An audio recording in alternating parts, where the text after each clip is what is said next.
Sveiki. Šiandien jums parodysiu dar vieną būdą, kurį taikydami praktikoje jūs taip pat galėsite šiek tiek sutaupyti, pirkdami savo bilietus, savo aviabilietus Ryanair internetinė svetainė. Taigi, kadangi šis būdas yra susijęs su valiutos konvertavimu, todėl aš taupydamas laiką, kaip ir iš karto pradedu nuo paskutinio puslapio, kurį jūs matysite pirkdami savo Ryanair bilietus. Na ir kaip matote čionais, aš bandau įsigyti 4 bilietus iš Londono į Vilnių balandžio 11 dienai. Na ir kaip matote, Ryanairas šiandien šios bilietus siūlau įsigyti už beveik už 348 Didžiosios Britanijos svarus. Taigi tikriausiai visi susidūrė su šia situacija, puikiai supranta, kad norint konvertuoti Didžiosios Britanijos svarus į litus, mes turėsime sumokėti Ryanairui už valiutos konvertavimo paslaugą, kuri dėja nėra nemokama ir Ryanair svetainė kainuoja pakankamai brangiai. Taigi, kaip matote šioje eilutėje, pirkdami valiutos konvertavimo paslaugą Ryanair svetainėje, mes už savo bilietus mokėtume 1561 litą 16 centų. Na, iš pirmo žvilgsnio ši kaina atrodo pakankamai teisingai, kadangi greičiausiai daugelis iš mūsų įsivaizduoja, kad Didžiosios Britanijos svaras kainuoja kažkur tais 4 litus 20 centų.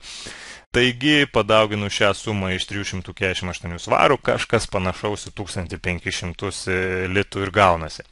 Tačiau siūlau šiandien pabūti šiek tiek labiau pedantiškais negu esame bet kurią kitą dieną ir paskaičiuoti, o kiek tiksliai mes mokėtume už 348 svarus, jeigu jos pirktumėme iš banko, kuriam priklauso mūsų mokėjimo kortelė.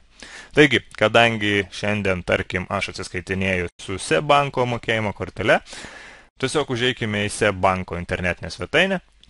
Na ir prie valiutų kursų lentelės susiraskime Didžiosios Britanijos svarą. Na, jis yra štai čia.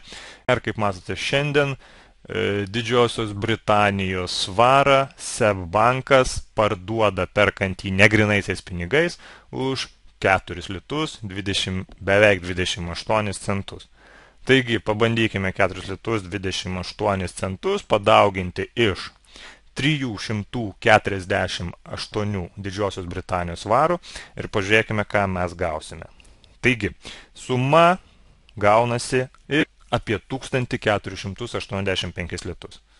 Kaip matote, Ryanairas iš mūsų už tą pačią sumą prašė 1561 litų.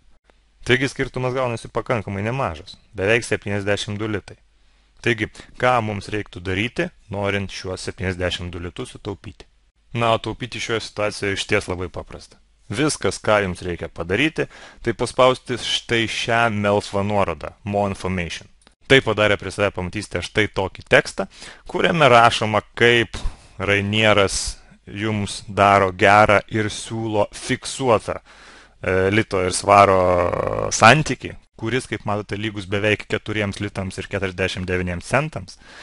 Na ir kaip toliau teigia Ryanairas, bankas tiesiog valiutos konvertavimo kursus keičia kasdieną, todėl jūs nebūsite tikri, kad iki momento, kol jūsų pinigai bus nuskaičiuoti, jūsų konvertavimo kursas banke išliks toks pats, koks yra šiuo metu.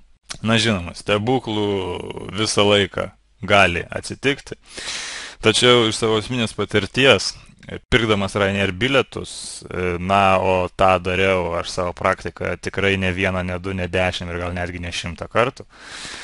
Nei kartų nesidūriau situaciją, kuomet konvertuoti valiutą Ryanair svetainėje man būtų apsimokėję labiau, nei tai darant banke.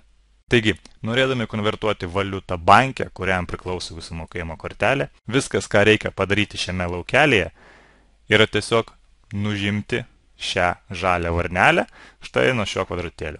Na, o tai padaryti jūs galite tiesiog spustelę pelės mygtuku ir matote, jinai dingo. Viskas, uždarykite šį langelį. Jeigu dar neužpildėte, pabaikite pildyti mokėjimo kortelės turėtojo gyvenamosios vietos informaciją. Na ir galiausiai spausite Purchase Now mygtuką ir įsigykite savo bilietus 72 litais pigiau, nei jums siūlė Ryanairas. Na ir tai yra visa informacija, kurią norėjau pasidalinti su jumis šiandien. Vėlgi, jeigu šis taupimo būdas jums buvo nežinomas ir jis jums patiko, daugiau panašių patarimų, kaip galima sutaupyti perkant savo kelionės bilietus, jūs rasite 4travel.lt svetainėje. Taigi, ačiū uždėmesi ir gerų skrydžių.